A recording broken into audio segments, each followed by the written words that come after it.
Hey everybody, CJ here from Ocular CMS. Today I'm going to show you how to configure a merchant processor so that you can accept credit card payments on your website.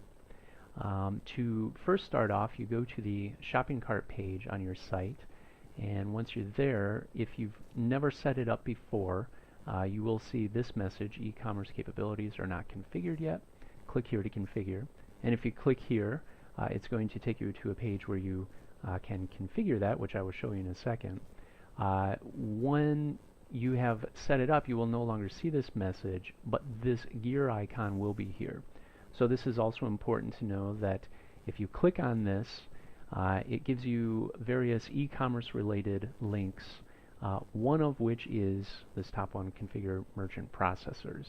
So I just wanted to point that gear icon out just so you know that this is where you would access all e-commerce related functionality.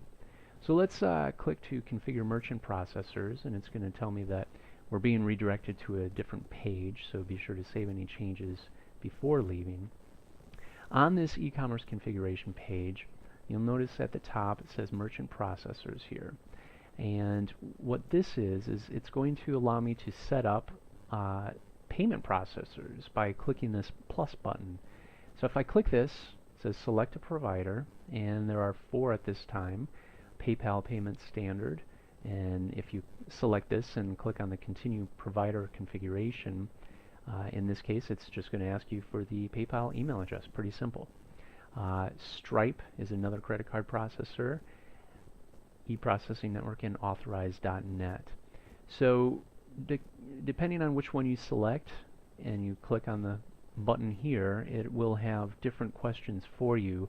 At the most, I believe there are about 4 fields that you have to fill in. Very simple. If you get stuck or if you need any guidance, there's a link to a knowledge base article right above here where it explains in detail, step by step, on how to set up each individual processor. So once you're done with that, the next thing you want to do is you want to determine, well, which cards are you going to accept? And what it does is it shows you which ones are configured.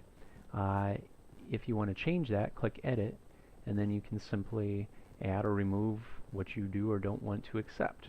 When you're done, you click Save, and then it'll show you the ones that you have selected. A little bit further down, tax rules. These are optional. If no rules are set, then by default no taxes will be collected or charged. If you do want to set this up, click Edit, and essentially what this does is it allows you to add a percentage per state. So if the percent tax in Illinois is 10 and a quarter or so, you put in 10.25, and in various states as needed. When you're done, you just click Save. I'm going to cancel that. Down here are shipping rules, and again, if no rules are set up, no shipping will be charged. So if you click Edit, shipping method, there are a few different types of methods. One, pretty simple, do not add a shipping charge. But 2, add a flat or percentage shipping amount. If I select that, what it's going to allow me to do is basically fill out this sentence: a flat or percentage rate of X dollars will be charged for all orders. So that's a flat rate. Or you could say, well, you know what, how about we do 10%, whatever the shopping cart total is, 10% is going to be the shipping charge. Moving down, the other option is calculate shipping based on range of either amount, weight, or quantity. So again, we're going to fill in this sentence. Shipping will be based on the following amount, weight, or quantity, ranges for the total shopping cart. So right now I have amount. So if the shopping cart amounts are between 0 and, let's say, 10, let's put it at $2.99 for shipping. And if you want to add another one, you just keep going up. So 10.01 to 29.99 is $5.99, and so on. When you're done, of course, click Save. The last shipping method is apply real-time shipping based on chosen carriers. Now this is going to allow you to select the different service providers. So whether it's, UPS is a service provider and United States Postal Service is a service provider.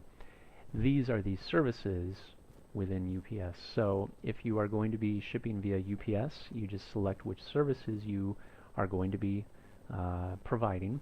If you want to select more than one, you just click Control-click or Command-click on a Mac, and you just keep selecting until you're done there. Complete the next fields. I'm not going to go into detail on what those are because there are a lot of different packaging options and such. Same idea with the USPS.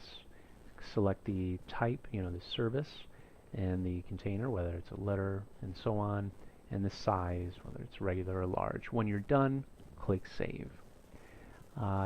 That's all you need to do to configure your merchant processor so that you can accept credit cards on your website. Again, you can basically get away with just setting up the merchant processor in a few clicks and leave the rest essentially blank by default. If you have any further questions, you can refer again to the knowledge base article on this page. Otherwise, we'll see you next time.